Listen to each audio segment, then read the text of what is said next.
Hi, I'm Olivia Hardy. And I'm McKinley Dillard. And we're museum kids. Today we just walked over to a place by the museum and we're just wondering what it is. Maybe a place where they use to cook something, because there is a rack in here and it looks like almost like a bigger fireplace. Yeah, it kind of looks. And there's different compartments, maybe for meats. It looks like the same exact thing. It looks like the same exact thing, but it looks to be ashes. And there is a place for the smoke to come out. So yeah, that's probably what that's for. So something like a Boston butt or something like that. Remember when Hansel and Gretel went to the gingerbread house and the witch said, "Look, open the oven and check the fire"? Is that kind of what the oven would look like? Yeah, Probably. it would. Well, yes, but no. This is Tackett's barbecue hut, and we're standing inside of it. It was probably built in the 60s, maybe. We're not exactly sure. It's right adjacent to the museum. When was this stop running? Mr. Tackett died probably in the early 1980s. So he's been gone for a while, but he had these ovens especially built by Mr. Charlie Coker, who was a man that was he was an iron worker and did really good metal work. So Mr. Coker, y'all open those again. You can kind of see inside, and you can open that second one too. Really. Open that, and you can see that he could build a fire, and he could keep control of the fire in there. Got some cobwebs going on. You can tell there was good work because it's held up for this long.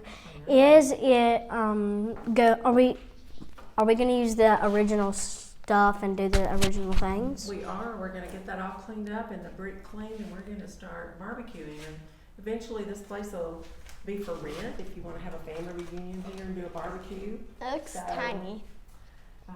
Looks very tiny. But this could be just used as a kitchen. All that picnic stuff, tables outside.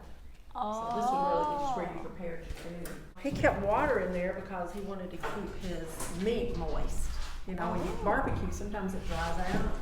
He kind of had his special way of doing things, and you know how important barbecue is in the South, don't we? We know it was invented here, right? People can just come down here anytime, or will it just be for when the museum has events such as concerts and stuff like that? It'll be when we have concerts and special events out here in the park, and people will probably be able to rent it. Like if your family wanted to do a barbecue and have a picnic outside and maybe have some music. We've got the stage, we've got the place to cook, we've got the picnic tables. Y'all want to go see them? Sure.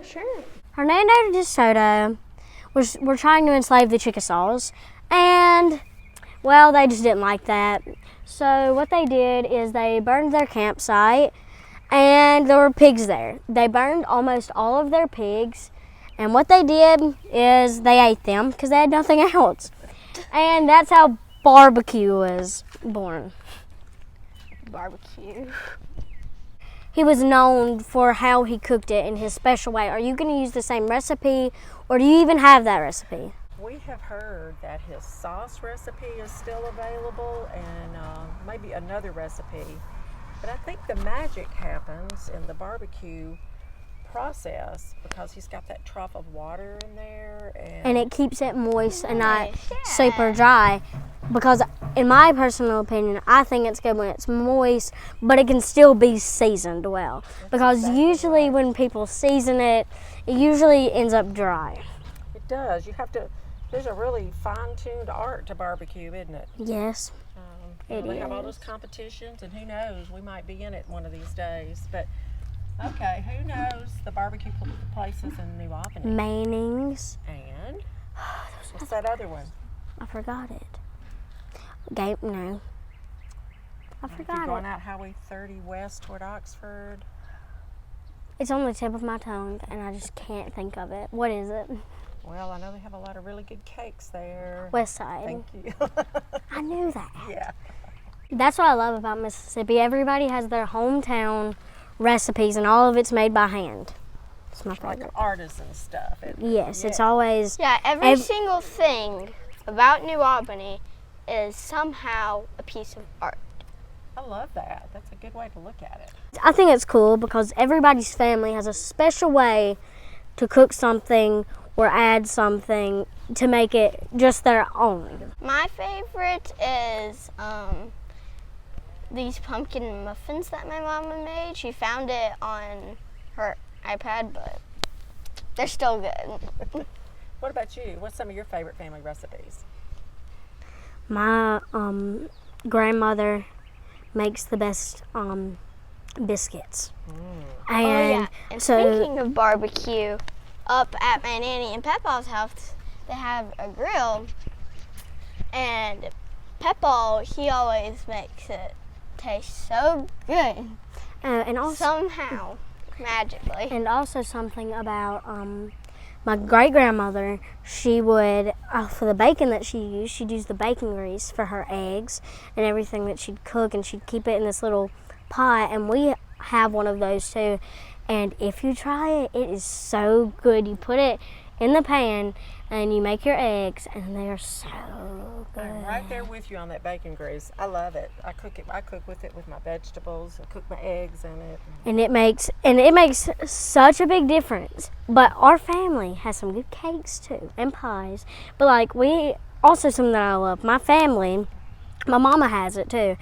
She has something like this thick and Ziplocs of something that my great grandmother, she used to write all of her recipes down, and we have all of them, and everybody has them. They are so good when she makes some good stuff. Yeah, you've got that handwritten recipe as a nice memento, right? Yes, ma'am.